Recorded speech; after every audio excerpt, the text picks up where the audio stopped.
અંકલેશ્વર અને હાસોટ પંથકમાં વાતાવરણમાં ગતરોજ સમી સાંજના સમયે પલટો આવ્યો હતો. ભારે પવન સાથે વરસાદ વરસ્યો હતો, જેના કારણે તારાજીના દ્રશ્યો જોવા મળ્યા.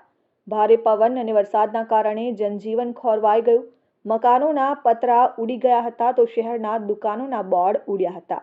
અંકલેશ્વર હાસોટ રોડ સહિત અન્ય વિસ્તારોમાં વૃક્ષો ધરાશયી થવાની અનેક ઘટનાઓ બની હતી, જેના પગલે અંકલેશ્વરથી સુરતને જોડતો સ્ટેટ હાઈવે થોડા સમય માટે બંધ થયો હતો અને વાહન વ્યવહાર પ્રભાવિત થયો હતો.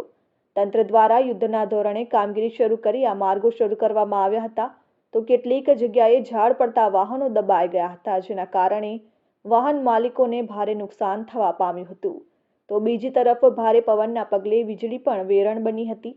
મોડી રાત સુધી વીજળી ડૂલ થતાં લોકોએ મુશ્કેલીનો સામનો કરવાનો વારો આવ્યો. જો કે અંકલેશ્વર તાલુકાના ગ્રામ્ય વિસ્તારોમાં હજુ પણ વીજ પુરવઠો ખોરવાયેલો હોવાથી લોકોને મુશ્કેલીનો સામનો કરવો પડી રહ્યો છે. ત્યારે વીજ વિભાગ યુદ્ધના ધોરણે સમારકામ શરૂ કરી વહેલી તકે વીજ પુરવઠો પુનઃ શરૂ કરવાની કવાયત શરૂ કરી છે. Dharmesh Patel, RN news, Ankleshwar.